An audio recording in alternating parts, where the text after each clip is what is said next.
Assalamualaikum warahmatullahi wabarakatuh. Perkenalkan, kami dari kelompok 11 akan mempresentasikan hasil praktikum tata letak fasilitas pabrik yang sudah kami kerjakan, yang nantinya terdiri dari 7 modul. Dan juga akan ada hasil desain pabrik yang akan kami presentasikan pada bagian akhir. Saya Aditya Yoga dengan NIM 046. Saya Ibnul Himratul Fitrian dengan NIM 098. Saya Denara Diriantanti dengan NIM 110. Saya Muhammad Bagus Irfandoro dengan NIM 114. Baik, presentasi akan saya mulai dari modul 1. Modul 1 yaitu penentuan tata letak pusat fasilitas. Di sini kita akan menganalisis menggunakan metode NBC, FAM, dan Least Cost Method. Untuk NBC sendiri itu mengurutkan lokasi sumber dan tujuan dalam peta data matriks. Kalau FAM itu mengelola distribusi area target dari berbagai sumber. Sedangkan Least Cost Method itu mencari solusi utama dengan mencocokkan produk pertama dengan biaya transportasi yang serendah mungkin. Sebelum kita menganalisis menggunakan metode NBC dan FAM, data yang kita gunakan yaitu seperti yang ada di PPT. Demand kita ambil dari MSE terkecil praktikum pada P3. Demand di sini kita menggunakan satu periode, mulai Januari sampai dengan Desember. Untuk supply didapatkan dari hasil penjumlahan demand, menjumlahkan 4 bulan demand secara random. Seperti pada bulan Januari kita tambahkan sampai bulan April untuk pabrik A. Untuk pabrik B, bulan kita jumlahkan dari bulan Mei sampai bulan Agustus. Untuk pabrik C, kita menjumlahkan dari September hingga Desember. Untuk biaya transportasi sendiri itu dipilih random, antara mulai dari minim 10 hingga maksimal 50. Kita langsung masuk ke metode NBC. Sesuai data yang saya sebutkan sebelumnya, pada metode NBC di sini, supply yang kita dapat tadi kita masukkan ke sebelah kanan. Demand yang kita dapat dari MSC tadi kita taruh di paling bawah. Sehingga total biaya dapat dihitung dari demand dikalikan dengan biaya transportasi. Sehingga didapatkan biaya sebesar 1.883.621. Kita lanjut ke metode FAM. Metode FAM sendiri itu sama dengan NBC sebelumnya. Tapi bedanya di sini ada delta CI. Total biayanya seperti NBC sebelumnya, ditotal dengan cara biaya transportasi dikalikan dengan demand. Sehingga pada FAM ini didapatkan biaya sebesar 1.609.738. Untuk modul 2, penentuan aliran produk pada pembuatan kursi. Di PPT sudah tertera desain kursi yang kita akan buat. Seperti yang ada di gambar juga, kita membutuhkan patlis pada komponen pembuatan kursi. Yang pertama seperti sandaran, dudukan, kaki belakang, rangka kaki depan, rangka dudukan, dan juga palang kaki. Kita menggunakan metode yaitu dengan cara OPC. OPC itu untuk memetakan atau menggambarkan proses operasi dan pemeriksaan yang terjadi dalam suatu aliran proses produksi terhadap suatu produk dari awal sampai menjadi produk jadi maupun setengah jadi. Seperti yang ada di PPT, peta proses operasi dalam pembuatan kursi seperti sandaran, kita akan melakukan inspeksi, pengukuran, dilanjut pemotongan, dilanjut pengukiran, dilanjut dengan penghalusan dan inspeksi. Untuk dudukan sendiri sama, kita mulai dengan inspeksi, kita lanjut pengukuran, kita lanjut pemotongan, dan kita lanjut dengan penghalusan dan inspeksi. Yang ketiga yaitu rangka. Rangka kita melakukan inspeksi, dilanjut pengukuran, dilanjut pemotongan, dilanjut penghalusan dan inspeksi. Dari ketiga sandaran, dudukan, dan rangka tersebut kita jadikan satu menjadi perakitan. Kita lanjut ke pengecatan, kita lakukan lagi inspeksi. Yang terakhir yaitu kita lakukan penyimpanan. Untuk menentukan aliran pembuatan kursi, kita juga membutuhkan presiden diagram, yaitu untuk urutan aktivitas kerja dan ketergantungannya terhadap aktivitas kerja yang lain. Untuk pekerjaannya, kita udah dapat di OPC sebelumnya. Seperti itu, inspeksi awal, kita kasih taks A, pengukuran B, pemotongan C, pengukiran D, penghalusan dan inspeksi E, perakitan F, pengecatan G, dan inspeksi akhir H. Hingga didapatkan hasil aliran pembuatan kursi seperti taks A membutuhkan 2 detik, menuju ke taks B dilakukannya dengan membutuhkan waktu 3 detik. Taks C membutuhkan 45 detik, taks D 30 detik, taks E 20 detik, taks F 15 detik, taks G 20 detik, dan taks H 1 detik. Modul 3 yaitu tentang penentuan kebutuhan mesin untuk perencanaan letak pabrik pada pembuatan kursi. Nah, di mana modul 3 ini terdapat penetapan kapasitas produksi. Faktor yang harus dipertimbangkan pada penetapan kapasitas produksi ini untuk menentukan kapasitas produksi itu sendiri yang optimal seperti ketersediaan bahan baku, jam kerja mesin, jam kerja pengemudi, modal kerja sendiri, dan survei jumlah.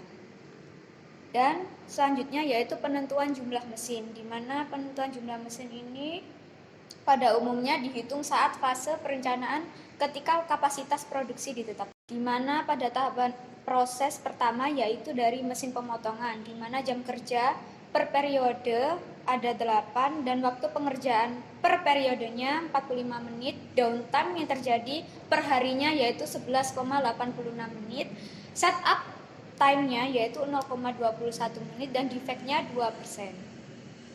Sama seperti mesin penghalus yaitu per periodenya 8, waktu pengerjaan per periodenya 17, downtime-nya 11,86, setup time-nya 0,35, dan defect-nya 2%.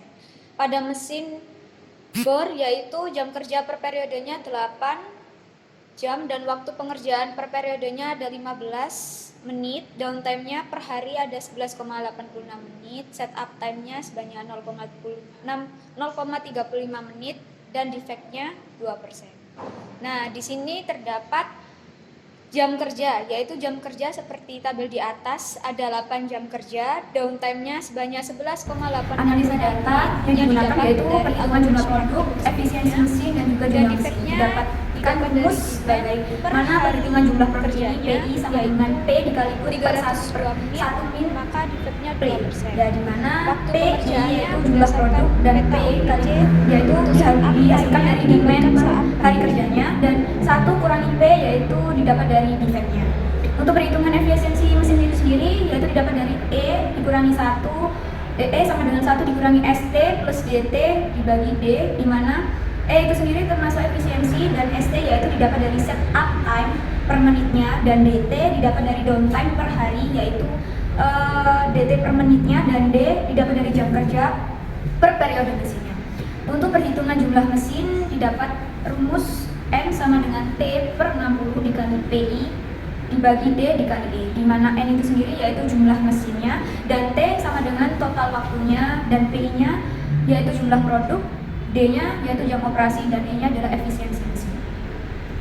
Modul 4 yaitu tentang penentuan kebutuhan luas area pada pembuatan produk kursi, di mana modul 4 ini berisikan tentang sistem aliran material, counting sheet, dan material handling. Penentuan kebutuhan luas area pada pembuatan produk kursi ini tujuannya untuk mengetahui luas area yang dibutuhkan untuk setiap fasilitas atau mesin yang ada di lantai produksi.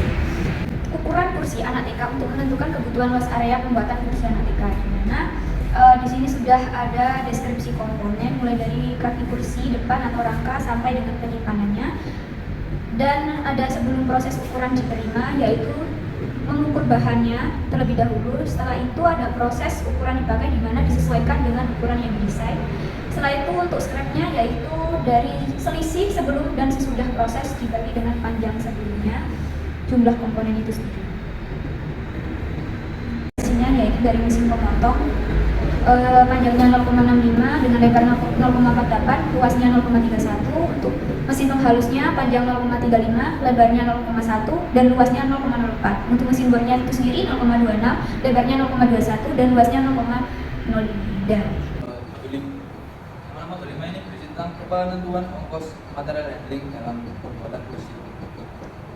Pada modul 5 ini berisi tentang material handling, luas lantai, ongkos material handling atau OMH. Luas lantai ini akan digunakan untuk menghitung OMH, di mana OMH adalah biaya yang dikeluarkan untuk memindahkan material dari satu mesin ke mesin lain atau dari satu departemen ke departemen lain dan ditentukan dalam satuan tertentu. Selanjutnya ada alat dan ongkos angkut pada pembuatan kursi anak TK. alat angkut ada orang dan palet dan forklift.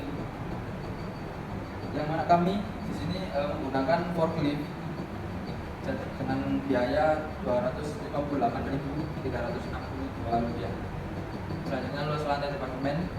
Pada departemen receiving, luas lantai 50 meter persegi, area pengukuran 24 meter persegi, area pemotongan 60 meter persegi, area pengukuran pengukiran 49 meter persegi, area penghalusan 20 meter persegi, area perakitan 40 meter persegi, area pengecatan 48 meter persegi, dan gudang jati 50 meter persegi. Selanjutnya pada pada OPC kali ini sedikit berbeda dengan OPC yang ada di modul-modul sebelumnya. Pada rangka itu dipisah menjadi 4 bagian, yaitu kaki depan, kaki belakang, palang kaki, dan palang dudukan. Inspeksi dilakukan pada OPC ini hanya ada operasi dan penyimpanan. Selain itu masih sama. Ongkos material handling ini dihitung dari departemen satu ke departemen lain. Jadi satu persatu. Contohnya pada receiving ke departemen pengukuran, yang mana didapatkan jarak 5,98 sekian meter dan total ongkos Rp58.362. Dan ini akan dilanjutkan total ongkos sejumlah Rp2.896.896 dengan jarak 50,1 sekian meter.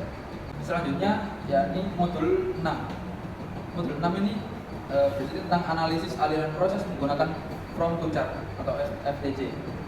Modul 6 ini from to chart adalah digunakan untuk menunjukkan aliran material dari satu departemen ke departemen lainnya. Material handling pada pembuatan kursi ATK terdapat komponen-komponen pada OPC di modul 5 sebelumnya sama dengan alur proses sesuai dengan lambang dari tiap-tiap departemen. Aku dengan lambang A0, A departemen 1 atau pengukuran dengan lambang A, dan seterusnya sampai gudang produk jadi. Nah, data sebelumnya itu nanti akan dimasukkan ke from to chart. Pada from to chart ini total volume keseluruhan yang didapatkan yaitu sebesar 610 dan total ongkos keseluruhan yang didapat yaitu sebesar 2.066.896 rupiah. Artinya pada from to chart ini sama hasilnya dengan perhitungan material handling OMH sebelumnya. Itu artinya tidak ada backward. Selanjutnya volume dan momen produk berdasarkan jarak diagonal. Trial pertama. Pada tabel tersebut bisa dilihat bahwa pada tabel backward itu semuanya kosong, artinya ya tidak ada. Berdasarkan data dari hasil penentuan nilai pada masing-masing tabel volume dan momen jarak diagonal, diperoleh bahwa pengolahan data dengan from to chart awal dalam perhitungan volume dan momen jarak diagonal trial pertama pada aliran forward dengan koefisien jarak 1 didapatkan nilai total momen sebesar 700 dengan persentase sebesar 1 atau 100%, dan aliran backward didapatkan nilai total momen sebesar 0 dengan persentase sebesar 0%. Dikarenakan persentase pada aliran forward sudah 100%, maka tidak diperlukan lagi trial selanjutnya, kecuali jika masih terdapat backward atau belum maksimal 100%. Itu nanti akan diteruskan sampai optimal. Modul 7, yaitu modul perancangan sistem material handling, di mana di modul ini kita akan mulai menentukan layout dari workshop yang nantinya akan kita gunakan pada pabrik yang sudah kami desain. Di modul ini terdiri dari 3 metode, yaitu ARC, ARD, dan AAD. Material handling sendiri digunakan untuk mengurangi biaya produksi karena material handling sangat berpengaruh terhadap operasi dan perancangan fasilitas yang diimplementasikan. Kemudian untuk ARC atau Activity Relationship Chart digunakan untuk merencanakan koneksi antar workstation berdasarkan derajat hubungan antar aktivitas. Kemudian ARD atau Activity Relationship Diagram adalah diagram hubungan antar aktivitas berdasarkan tingkat prioritas kedekatan untuk meminimalkan biaya pemrosesan. Kemudian AAD atau Area Allocation Diagram digunakan untuk menentukan tingkat kepentingan antara objek yang ada. Selanjutnya ada simbol kedekatan pada ARC dan AND. Simbol-simbol ini dan kode alasan ini nantinya diperlukan untuk menentukan diagram ARC dan ARD-nya. Untuk simbol derajat kedekatan sendiri dimulai dari derajat kedekatan A dengan deskripsi mutlak perlu didekatkan dengan kode garis 4 garis warna merah. Kemudian derajat kedekatan E dengan deskripsi sangat penting untuk didekatkan dengan kode garis 3 berwarna orange. Kemudian derajat kedekatan I dengan deskripsi penting untuk didekatkan dengan kode garis 2 berwarna hijau. Kemudian derajat kedekatan O dengan deskripsi cukup atau biasa dengan kode garis 1 berwarna biru. Kemudian derajat kedekatan X dengan deskripsi tidak dikehendaki berdekatan dengan kode garis zigzag dengan warna coklat. Kemudian selanjutnya kode alasan ini nantinya digunakan untuk menentukan di diagram ARC-nya. Kode alasan 1 dengan deskripsi mengurangi jarak jangkauan transportasi. Kode alasan 2 dengan deskripsi keterkaitan urutan proses kerja. Kode alasan 3 dengan deskripsi menghindari kontaminasi polusi udara secara langsung. Kode alasan 4 dengan deskripsi mengurangi space area yang berlebihan. Kode alasan 5 dengan deskripsi kebutuhan space area yang lebih luas. Kode alasan 6 dengan deskripsi menghindari kecacatan yang terjadi. Dan kode alasan 7 dengan deskripsi tidak berkaitan dengan urutan proses kerja. Berikut ini adalah diagram ARC yang telah kami tentukan, yang terdiri dari departemen seperti berikut, dimulai dari receiving atau gudang bahan baku sampai gudang bahan jadi. Selanjutnya ada diagram ARD. Diagram ini ditentukan berdasarkan diagram ARC yang sudah ditentukan sebelumnya.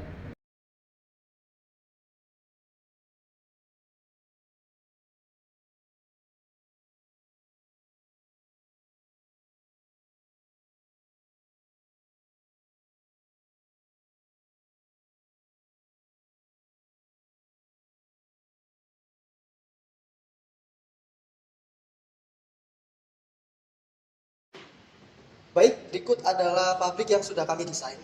Pabrik ini bernama PT Marvet. Pintu masuk dan keluarnya ada di bagian kanan bawah. Pintu masuknya di sebelah kiri dan pintu keluarnya di sebelah kanan. Kami meletakkan pintu masuk dan keluar di sini untuk memudahkan jalur transportasi para pekerja. Karena tempat parkir ada di bagian belakang yang terbagi menjadi 2. Di sebelah kiri untuk para pekerja dan staf yang bekerja. Dan di sebelah kanan untuk parkir truk yang mengangkut bahan baku dan bahan jadi. Jadi pekerja bisa langsung masuk dan keluar tanpa harus putar balik. Kita masuk di bagian workshop. Sesuai dengan blok layout yang ada pada AAD modul sebelumnya, workshop kita desain menjadi seperti berikut. Alur workshop ini bisa dikatakan seperti letter U yang dimulai dari kiri bawah, yaitu gudang bahan baku.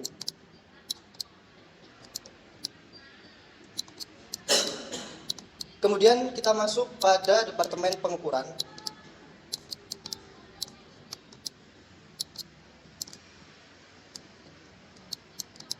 Kemudian kita masuk pada departemen pemotongan.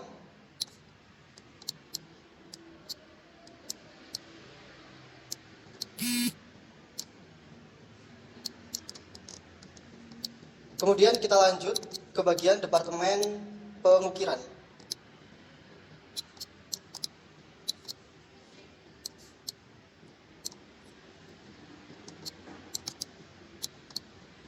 Kemudian kita masuk pada bagian departemen penghalusan.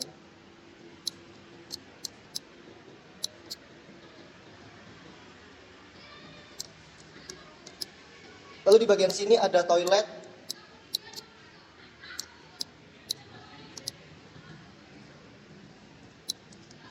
Kemudian kita lanjut pada departemen perakitan.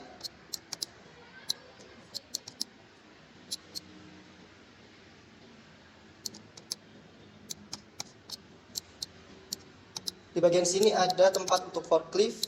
Kemudian di bagian sini ada departemen pengecatan.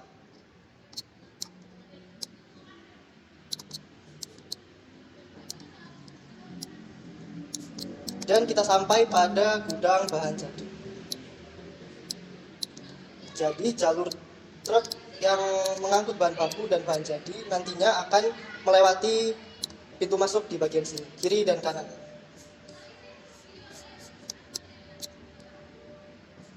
Baik, itu tadi untuk workshop. Selanjutnya kita masuk ke bagian tengah pabrik. Yang pertama ada office. Pintu masuk office ini berseberangan dengan workshop, di mana pada saat masuk akan langsung masuk pada area resepsionis. Yang di depannya juga langsung ada ruang admin.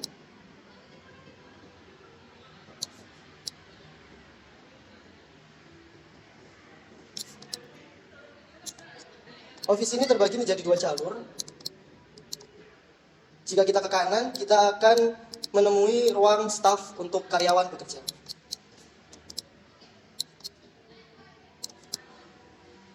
Kemudian ada dapur umum dan toilet.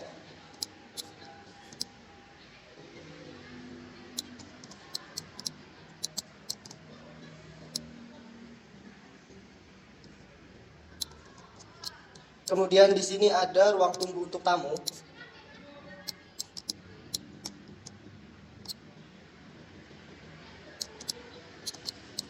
Kemudian di sebelahnya ada ruang untuk manajer beserta toiletnya di bagian kiri.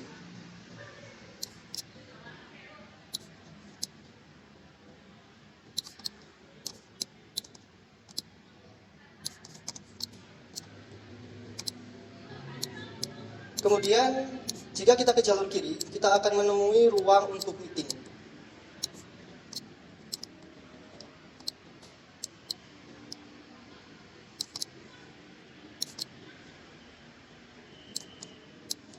Lalu di depannya ada ruang untuk direktur.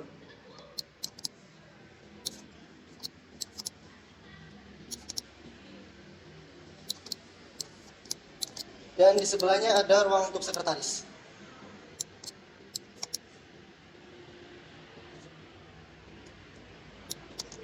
Baik, itu tadi untuk office.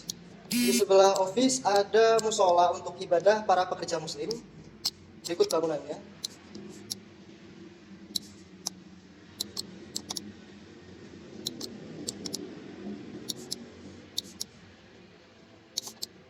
Di sebelahnya ada toilet umum.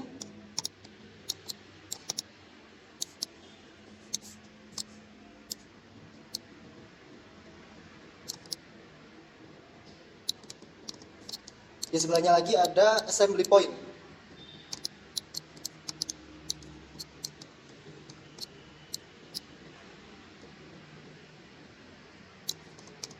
Kemudian di bagian sini ada kafetaria atau kantin.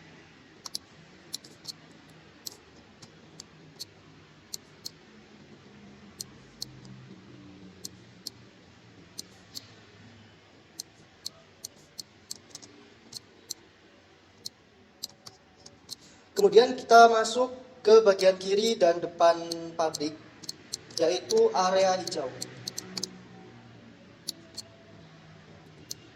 Area ini digunakan untuk mengatasi permasalahan tata ruang, di mana masih ada lahan yang kosong, sehingga kita menempatkan area hijau pada bagian ini. Juga digunakan untuk mengendalikan dampak pembangunan terhadap lingkungan akibat aktivitas industri, sekaligus untuk estetika di kawasan pabrik ini. Area ini hanya terdiri dari taman dan nama pelakat yang ada pada bagian depan pabrik.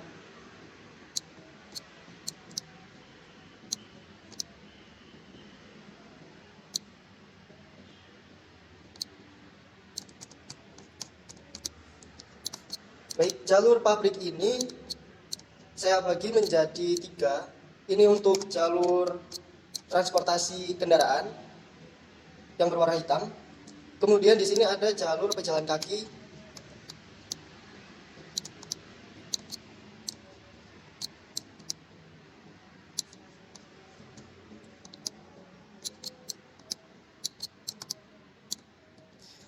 Baik, itu tadi untuk pabrik yang sudah kami desain. Sekian dari saya.